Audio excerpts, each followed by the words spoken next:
Баршаңызға сәлем, сіздермен Қадырбек Сағыныш. Бүгін өзімнің каналымда барлықтарыңызға белгілі өте дәмді пирогтардың бірі шарлотканың жасалу жолымен бөлісетін боламын. Ендеше осы видеоны соңына дейін қараңыздар. Алдымен алманы жақсылап жуып тазалап аламын. 5-6 дана алма қажет болады. Мен видеодағыдай 2 үлкен алманы қабығынан ашып кубиктап турап аламын. Бұл біздің қамырдың ішіне араластыру үшін қажет, ал қалғанын бетіне қоямын.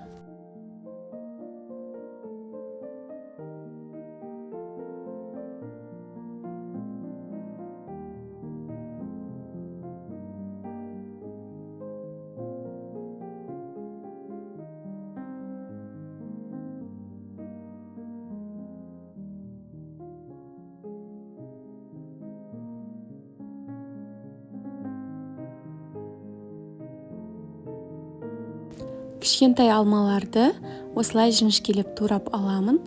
Қазір пирогтың бетіне әдемілеп қойып шығамыз.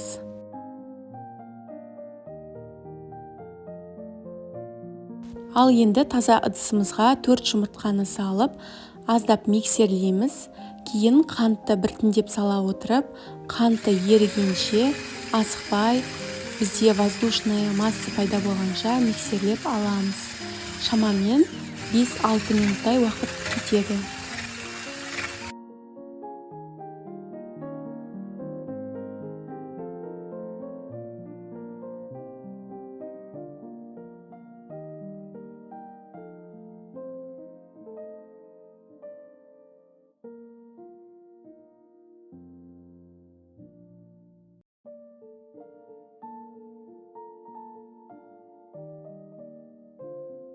Енді осы қоспамыздың үстіне сұйық май, дүкен қаймағын қосамын, және де міндетті түрде електен өткізілген ұн, қопсытқыш, кішкене ғана ванилин қосамыз.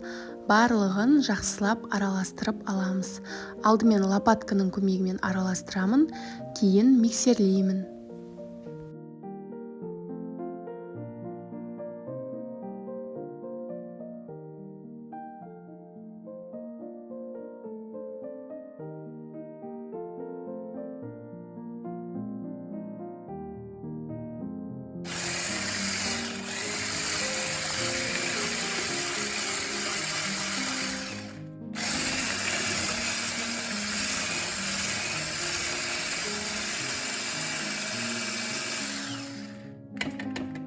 Осы массамыздың үстіне жаңағы кубиктап турап алған алманы салып, барлығын жақсылап араластырып аламыз.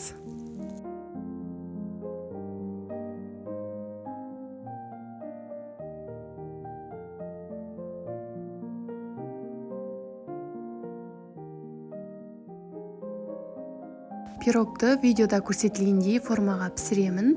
Диаметрі 23 см. Астына пергамент қағазын төсеймін, және де жан-жағын аздап қана майлаймыз. Жаңағы дайын болған массамызды құйып шығамыз.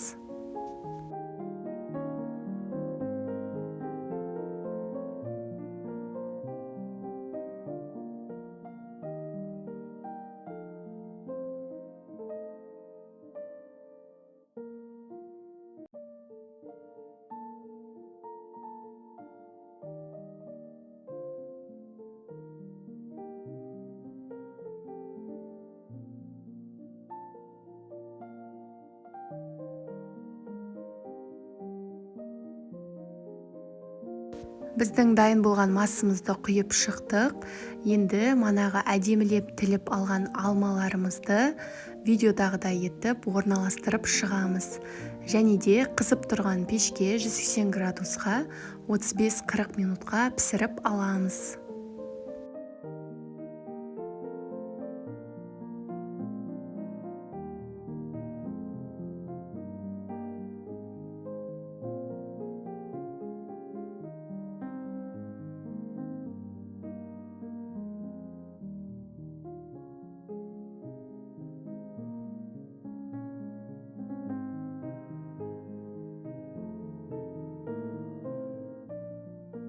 Осымен біздің пирогымыз дайын.